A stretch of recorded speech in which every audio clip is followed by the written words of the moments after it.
Party जिंदाबाद। नमस्कार, आप देख रहे हैं महोबा न्यूज और मैं हूं आपके साथ सुमित तिवारी। थाली का बजना आपने हमेशा सुना होगा और कोरोना काल में तो खास तौर से सुना होगा, थाली भी बजी और ताली भी बजी। पर अब रोजगार की बात की जाए तो बुंदेलखंड के जो युवा हैं वो रोजगार के लिए योगी जी और मोदी जी दोनों लोगों को गुहार लगा रहे हैं और कह रहे हैं कि मोदी जी, योगी जी, रोजगार दी जाए।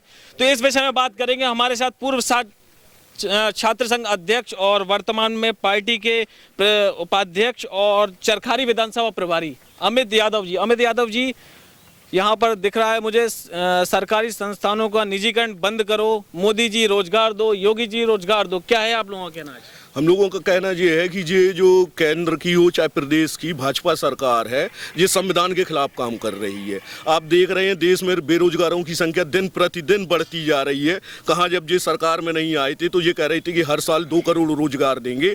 उन 2 करोड़ को आप भूल जाइए। आज की डेट में जो लोगों के पास रोजगार था वो भी खत्म होता जा रहा है और संविधान के खिलाफ ये काम कर रहे हैं कि हमारा आरक्षण हमारा जन्मसिद्ध अधिकार है, जो हमारे गरीब मजलूम सब लोगों का अधिकार था, उसके खिलाफ निजीकरण से आप जानते हैं कि सबसे ज़्यादा जो चीज़ निकलेगी निजीकरण। जब हर चीज़ का प्राइवेटाइजेशन हो जाएगा तो फिर वो सरकारी दायरे में नहीं रहेगा, तो आरक्षण खत्म होता स्वतः ही खत्म हो जाएगा। तो ये योगी और खासकर मोदी सरकार की गरीबों, दलितों, पिछड़ों, अल्पसंख्यकों के खिलाफ एक साजिश है, जिसके तहत जानबूझकर प्राइवेटाइजेशन किया जा रहा है और गरीबों का हक मारने की कोशिश की जा रही है। कार्यकर्ताओं का कहना है प्राइवेटाइजेशन के तहत लोगों का हक मारा जा रहा है। योजन सभा के हमारे साथ जिला अध्यक्ष आकाश शर्मा जी, जो अभी पार्टी ने इन पर भरोसा जताया है और इनके आने के बाद थोड़ा सा युवाओं में जोश दिख रहे को मिल रहा है जिले में। आकाश जी, रोजगार के सिलसिले में जो हालात हैं अभी, सरकार से आपकी क्या मांग है और अपनी आवाज़ के जरिए आप क्या कहना चाहते हैं? मैं ये कहना चाहता हूँ सब पार्टी से, बीजेपी पार्टी लोगों को गुमराह कर रही है, बच्चों को गुमराह कर रही है, स्टूडेंट गुमराह हो रहे हैं। रोज़गार देने की बात की थी, रोज़गार तो कहीं दिख नहीं रहा है। ऊपर से जो सरकार ने पहले बनाया, हमारी समाजवादी पार्टी ने कई चीज़ें ऐसी बनाई जिसमें लोगों को रोज़गार मिलना था, वो रोज़गार मिल नहीं पाया इन लोगों के कारण।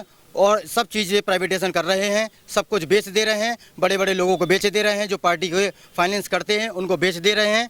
जब सब कुछ बिक जाएगा तो रोज़गार कहाँ से मिलेगा? हमारे युवा लोग बेरोजगार जो घूम रहे हैं उनको रोज़गार कहाँ से मिलेगा? हमें तो नहीं लगता ये रोज़गार दे पाएंगे। बेचारे घूम रहे हैं, कोई कहीं घूम रहा है, कोई कहीं फालतू घूम रहा है, किसी को किसी प्रकार का रोज़गार नहीं है। हमारा युवा इतना परेशान है कि उसको किसी प्रकार की नौकरी नहीं है, उसके माँ बाप, उसके घर वाले परेशान हैं, बच्चों को लेके, उनके फ्यूचर को लेके पढ़ाई लिखाई बेचारे कर नहीं पा रहे हैं। सब चीज़ों की परेशानी है। इस सरकार से मेरी यही मांग है कि बच्चों का, स्टूडेंटों का ख्याल रखें, इन लोगों को इतना ना सताएं कि ये आत्महत्या करने में कर दें, किसी कारण कोई परेशानी ना हो। इसमें पार्टी को ध्यान देना चाहिए। बीजेपी पार्टी युवाओं का शोषण कर रही है।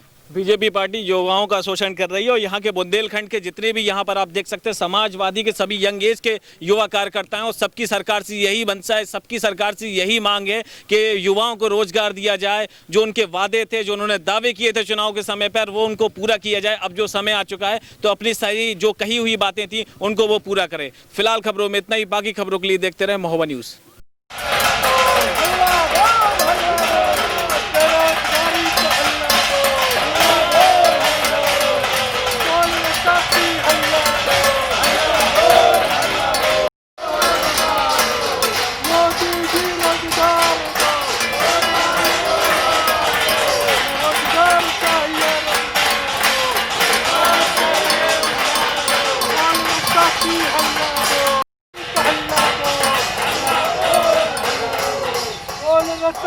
हल्ला बोल, हल्ला बोल, हल्ला चाहिए रोजगार दो, रोजगार दो, मोदी जी रोजगार दो, रोजगार दो, मोदी योगी रोजगार दो, रोजगार दो, रोजगार दो, मोदी योगी रोजगार दो, रोजगार दो, मोदी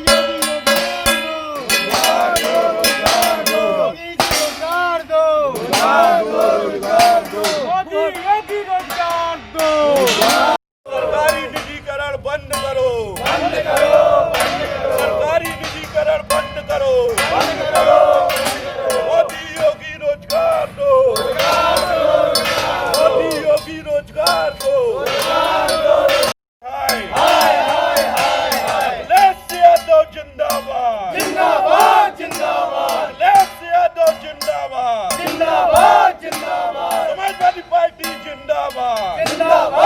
समाजवादी पार्टी जिंदाबाद, जिंदाबाद अखिलेश यादव जिंदाबाद। समाजवादी पार्टी जिंदाबाद